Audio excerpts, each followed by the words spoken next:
Fired for digging into shady deals. My evidence rocked their world. My boss stripped me of my job for daring to question his dirty deals. He took my office, my team, and 30 years of my blood and sweat in one cold sentence. I looked him dead in the eye and said, "You'll pay for this," starting a revenge story that would bring his world crashing down. If this story moves, you don't forget to drop a comment, and subscribe to Revenge with Jack for more unforgettable stories that speak to the heart. I'm Daniel Whitaker, 48, a financial analyst in Raleigh, North Carolina. I'm not some Wall Street hotshot. I'm the guy who fought his way up from a rusted trailer park in the wake of the 2008 crash. Dad worked the line at a textile mill until it shuttered. Mom cleaned houses. Me, I bussed tables, studied by flashlight, and clawed my way through community college, then a state school to earn my finance degree. No handouts, just grit.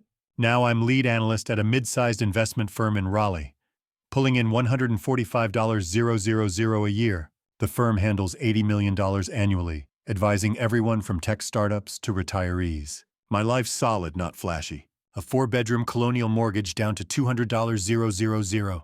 A 2020 Chevy Tahoe paid off. My wife Marissa, 40, teaches high school math, smart, grounded, with a laugh that still stops me cold. Our daughter Ellie, 12, lives for soccer and bad puns. We're not millionaires, but we've got savings, a college fund for Ellie, and enough for a beach trip every summer. I built this life brick by brick, and I'd fight to keep it. Work was my domain. I ran a team of 7 crunching numbers, sniffing out bad deals. Clients trusted me, small business owners, doctors, even a few city council members. My office had a corner view of Raleigh's skyline, my name etched on the door. I wasn't just good, I was the guy you called when a deal smelled off. Then, Randy Melton, 50, rolled in as managing director. Randy was all Polish custom suits, gelled hair, a Rolex that screamed, "I'm better than you." He'd jumped from a Charlotte firm, trailing buzzwords and big promises. First day, he slapped my back. "Dan, you're the rock here. Let's make some serious cash." His grin was wide, but his eyes were cold, like a shark circling. I shook his hand, but my gut said trouble. Randy moved fast. He pushed high-risk investments, junk bonds, offshore fund startups with more hype than history. Aggressive growth, he called it, pacing the boardroom with his tablet, tossing around terms like disruptive yield. I ran the numbers. The bonds were rated D, one step from default. The startups. Half were ghosts, no revenue, just slick pitch decks. I drafted a report, flagged the risks, and sent it to Randy. "These are landmines," I wrote. "We'll lose clients." His reply came in minutes. "Ease up, Dan. Big risks, big rewards." Rewards. I'd seen markets tank, families wiped out, pensions gone. I wasn't signing off on a bloodbath. I dug deeper. Randy's crown jewel was a $25 million fund tied to a real estate startup, Horizon Properties. On paper, it looked golden: condos in Austin, retail in Miami, projections out the roof. But the financials didn't add up. Cash flow was smoke and mirrors, expenses bloated. I pulled their SEC filings.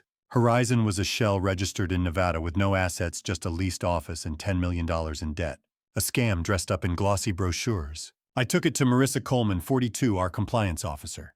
Marissa was a former attorney, sharp as a blade with a knack for spotting lies in fine print. She scanned my report, her brow furrowing. "This is bad, Dan. Could be a pump and dump. I'll flag it for the board." I nodded, tension easing. Marissa was a bulldog, she'd fight this. Randy didn't take kindly to pushback. He called me to his office, all glass and chrome, his cologne thick enough to choke. "Dan," he said, swirling a pen, "you're making noise. Clients want bold, not boring." I leaned forward, voice steady. "Clients want their savings intact. Horizon's a fraud." He laughed sharp. "Fraud? You're dramatic. Stick to spreadsheets, not detective work." I held his gaze. "I'm doing my job. You should try it." His smile vanished. "Watch yourself, Whitaker. I don't like doubters." The axe fell at a Monday staff meeting. Randy stood at the head of the conference table, projector humming. "We're restructuring for efficiency," he said, all charm. "Dan Whitaker, you're moving to junior analyst." My chest tightened. Junior analyst. A demotion 2 levels down. Restructuring for efficiency, my ass, I thought.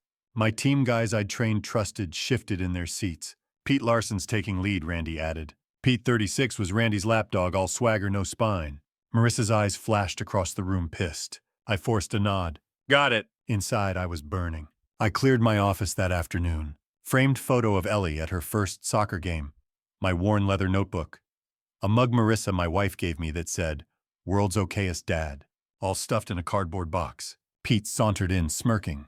"Tough break, Dan. I'll take good care of the team." I didn't look up. "Sure you will." My phone pinged Randy's email. "Report to the bullpen, cube 14B. The bullpen. a fluorescent-lit hell of cramped desks and ringing phones. 30 years of grind reduced to a plastic chair by the break room. I drove home jaw clenched. Marissa, my wife, met me in the kitchen apron on stirring chili. "You're early," she said, then saw my face. "What's wrong?" I told her. Her hands balled into fists. "That's garbage, Dan. Sue them. Or quit." I poured a whiskey, the glass cold in my hand. "I'm not quitting. I'm fighting. My way." Next morning, I walked into the bullpen. Cube 14B was a joke, wobbly desk, no drawers, a chair that squeaked. The air smelled of burnt coffee and toner. I set up my laptop, jaw set. Randy wanted me broken. He'd have to try harder. I pulled up Horizon's fund data. Client money was flowing in millions fast. Too fast. I built a tracker logging every wire transfer, every deposit. Most went to a Cayman Islands account, untraceable without access. I needed inside help. Marissa Coleman caught me at a coffee shop away from the office. "Dan, I've got something," she said, sliding me a USB drive.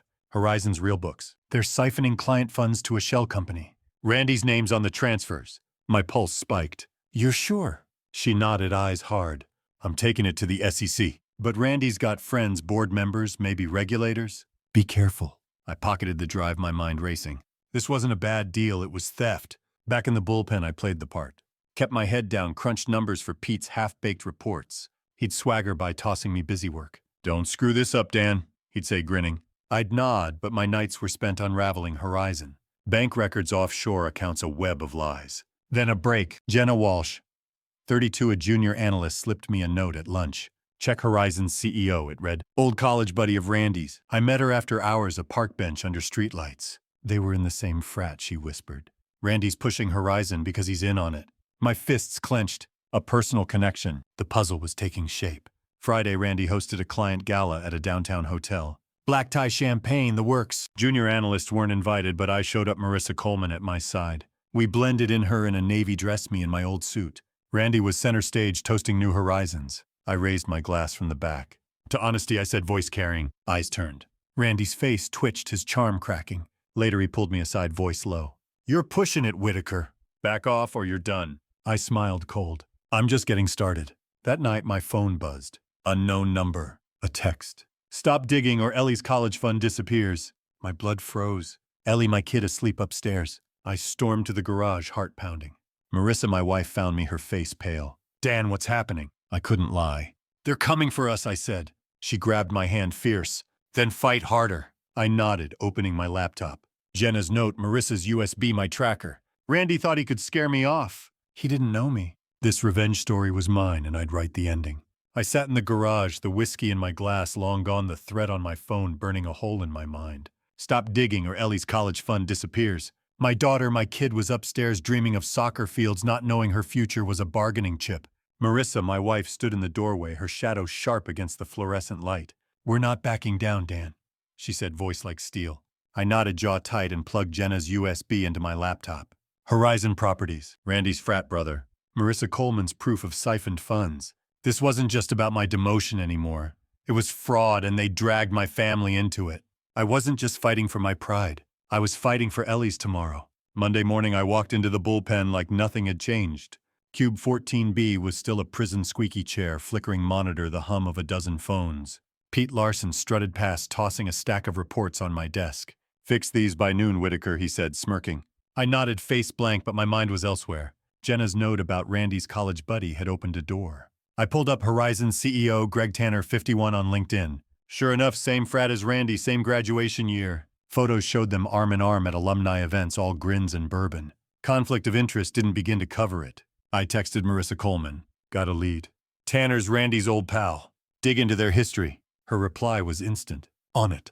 SEC's sniffing around Horizon. "Stay low." Low. Not my style. I opened my tracker, the one I'd built to follow Horizon's money. Millions in client funds, retirement accounts, small business nest eggs were flowing to that Cayman account. I cross-referenced Jenna's USB. The shell company Blue Wave Holdings was registered in Randy's name, but the transfers were authorized by someone higher. My gut said the board, maybe even Carl Hensley, 62, the firm's chairman. Carl was old-school Raleigh money golf club memberships, a lake house, a handshake with every politician in town. If he was dirty, this went beyond Randy's ego. I needed more. I slipped into the server room during lunch using an old admin password I'd kept from my lead days. Risky, but I was past caring. I searched for Blue Wave. Buried in a locked folder, I found emails Randy to Greg Tanner. Push the Miami deal, Randy wrote. Clients are eating it up. Blue Wave's ready for the next batch. Tanner's reply. Keep Carl happy. He 10% and 90% out.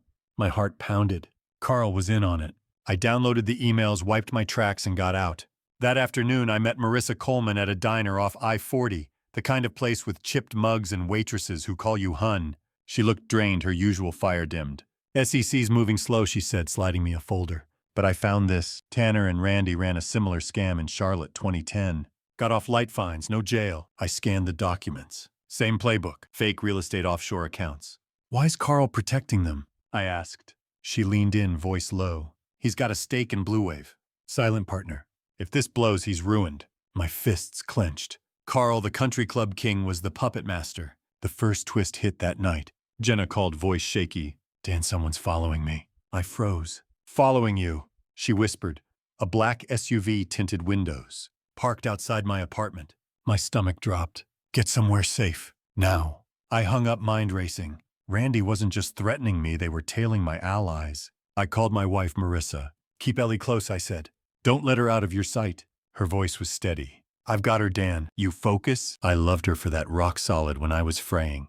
Tuesday, I played the good soldier at work. Fixed Pete's reports, kept my head down. But I was watching. Pete was sloppy, leaving his laptop open. I glimpsed an email from Randy. Bump the horizon pitch. Clients need to double down. I snapped a photo, sent it to Marissa Coleman. Her reply.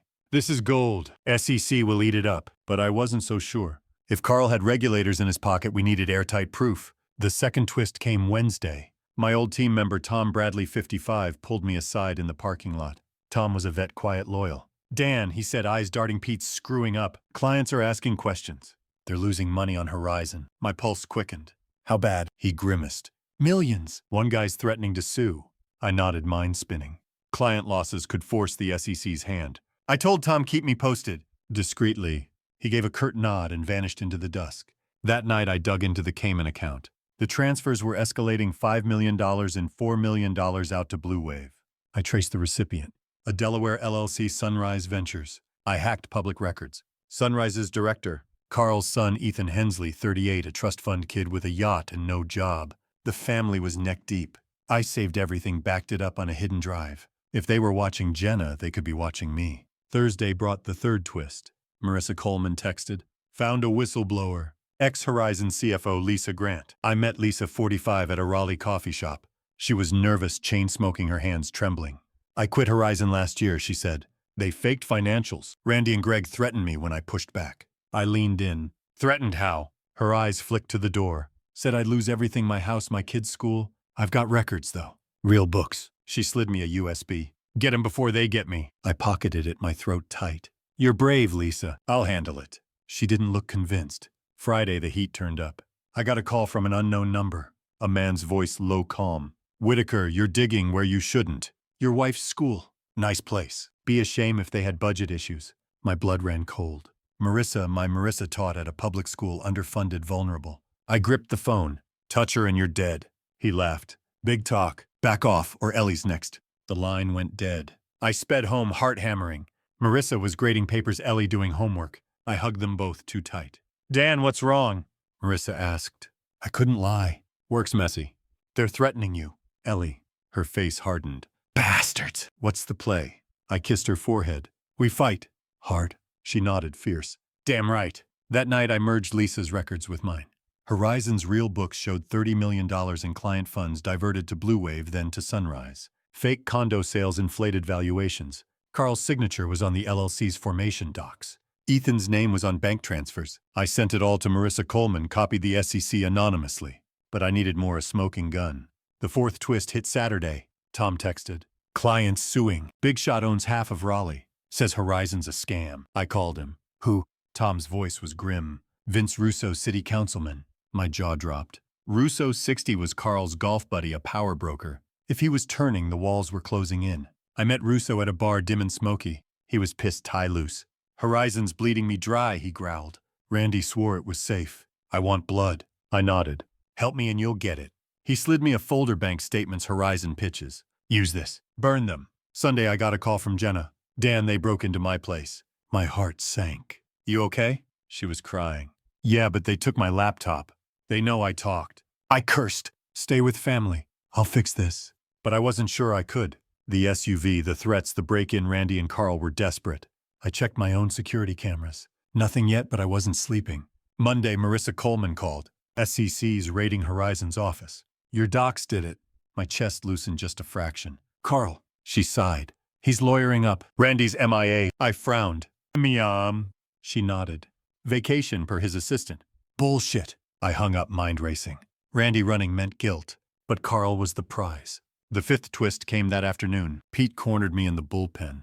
You're stirring shit, Whitaker, he hissed. Clients are panicking. I stood towering over him.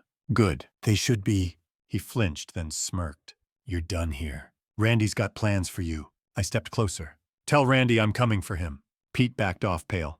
I sat, adrenaline surging. Plans. Let them try. That night I met Lisa again in a motel parking lot. She was a wreck, eyes bloodshot. They're following me, she whispered, handing me a burner phone. Use this. It's clean. I took it, my gut churning. Why help me? She lit a cigarette, exhaled. Because they ruined me. You're my shot at justice. I nodded. We'll get it. Back home, I checked Lisa's burner. One text from an unknown number. Raleigh Marriott room 412. Midnight. Bring the USB. My blood ran cold. A trap or a lead? I kissed Marissa, hugged Ellie. Be back soon, I said, voice steady. But my hand shook as I grabbed the USB and a pocket knife. Randy, Carl, or someone worse was waiting. This revenge story was about to explode and I was walking straight into the fire. I gripped the burner phone, the text glowing in the dark of my truck. Raleigh Marriott room 412. Midnight. Bring the USB. My pulse hammered. Trap or truth, it didn't matter, I was done running. Randy, Melton, Carl, Hensley, their whole crooked machine had threatened my wife, my kid, my life. I slipped the USB into my pocket, the pocket knife cold against my thigh, and drove. Raleigh's streets were quiet, the city's glow a faint pulse against the night. I parked a block from the Marriott hood up and moved fast. The lobby was all glass and fake warmth, a clerk half asleep at the desk. I took the stairs, avoiding cameras. Room 412. I knocked hand on the knife. The door cracked open. No Randy, no Carl, just Lisa Grant, the ex-Horizon CFO, her face pale, cigarette dangling. Get in, she hissed. Inside the room was dim curtains drawn. Lisa locked the door, her hands shaking. You got the USB? She asked. I nodded, holding it up. Who sent the text? She exhaled, smoke eyes darting. Me. Had to be sure you'd come. My jaw tightened. You're playing games. She shook her head. No games. I've got something bigger. She pulled a laptop from her bag, opened it. A spreadsheet glowed, Horizon's shadow accounts linked to Blue Wave Sunrise, and a new name. Coastal Equity. Carl's not the top dog, she said. Coastal's run by a board member, Victor Slade, 65. He's been skimming for years. I stared, my mind racing. Slade, the firm's silent partner, a Raleigh legend with a mansion and a yacht. The first twist hit hard. This wasn't just Randy's scam, it was a dynasty. Lisa tapped the screen. Slade's untouchable. Political connections, offshore trusts. But I've got his emails to Carl. They're planning to dump Horizon's losses on Randy and bail. I leaned in, reading. Slade to Carl. Cut Melton loose. He's the fall guy. Blue Wave's clean by next quarter. My fists clenched. Randy, the smug bastard who demoted me, was a pawn. Why tell me? I asked. Lisa stubbed her cigarette, eyes hard. Because you're the only one crazy enough to take them down. She handed me a second USB. Everything's here. Emails, transfers, even Slade's private ledger. Use it. I pocketed it, my throat tight. You're risking everything. She smirked, bitter. Already lost it. I left the Marriott the night air sharp. Back in my truck, I called Marissa Coleman. Lisa's got dirt on Victor Slade, I said. He's the real player. Marissa's voice was tense. Slade. Dan, he's got half the state in his pocket. SEC's raiding Horizon tomorrow, but Slade's covered his tracks. I gripped the wheel. Not anymore. I've got his ledger. She paused then. Meet me at my office, 6A. We'll send it to the feds. I hung up, my mind spinning. Slade, Carl, Randy, they thought they were untouchable. They didn't know me. The second twist came at 3A. My phone buzzed. Tom Bradley, my old team member. Dan, you need to see this. He sent a photo. Pete Larson, my replacement, in a bar, drunk, bragging to a client about Horizon's guaranteed returns. The client, Vince Russo, the councilman who'd turned on Horizon. Russo was recording his phone, half hidden. I called Tom. Russo's playing both sides. Tom grunted. Yeah. He's feeding the SEC to save his ass. My chest tightened. Russo, Carl's buddy, was flipping. The walls were cracking. I barely slept, the USBs burning a hole in my safe. At 5. 30. I kissed Marissa, my wife, and Ellie goodbye, their faces soft in the dawn light. Be careful, Marissa whispered. I nodded, jaw set. Always. I drove to the firm, Raleigh waking slow. Marissa Coleman met me in her office, a cramped space piled with files. She looked wrecked, eyes red coffee cold. Feds are moving on horizon at 8, she said, plugging in the USBs. Slade's ledger's a gold mine. He's been laundering through Coastal for a decade. I watched the files upload, my heart pounding. What about Carl? She grimaced. He's blaming Randy. Says he was misled. Coward. I snorted. They all are. We sent the files to the SEC and FBI anonymous through a secure server. Marissa leaned back, exhaling. This could end us, Dan. Careers, reputations. I met her eyes. Or save us. Clients deserve the truth. She nodded, a ghost of a smile. You're a stubborn bastard. I shrugged. Takes one to know one. The third twist hit at 9 a.m. I was back in the bullpen playing the demoted drone when the news broke. TVs in the break room flashed. FBI raids Raleigh investment firm over fraud allegations. Horizon's logo splashed across the screen. The bullpen froze, analysts whispering. Pete stormed in, face white. Whitaker, my office. Now. I followed, calm. His office, my old office, felt like a stranger's. You're behind this, aren't you? He hissed. I leaned back, smirking. Behind what? Your bad investments. He slammed his desk. You're fired. Clear out. I stood towering over him. Good luck, Pete. You'll need it. I didn't clear out. I walked to Marissa's office where she was on the phone with the SEC. They've got Randy, she whispered, covering the receiver. Arrested at the airport, trying to flee to Miami. My pulse spiked. Slade. Carl. She shook her head. Still free. Feds are building a case. I nodded, my mind racing. Randy was down, but the big fish were swimming. The fourth twist came that afternoon. Jenna Walsh, the junior analyst, slipped me a note in the parking lot. Check your email, it read. I opened my laptop in my truck. An anonymous sender had sent a video grainy security footage from the firm's server room. It showed Carl Hensley 3 nights ago deleting files. My files! The ones I'd pulled on Blue Wave. My blood boiled.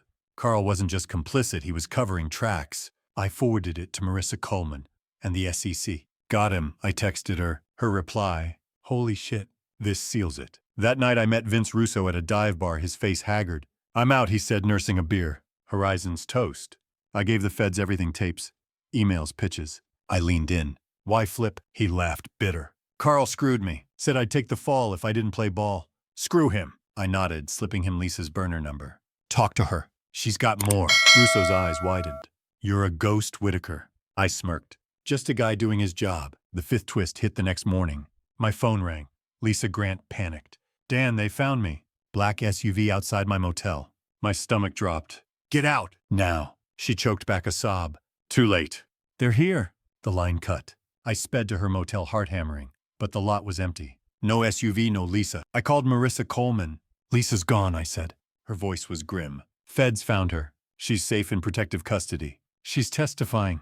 I exhaled, relief flooding me. Lisa was alive, fighting. By noon, the firm was a war zone. FBI agents swarmed boxing files, cuffing analysts. Pete was escorted out sobbing.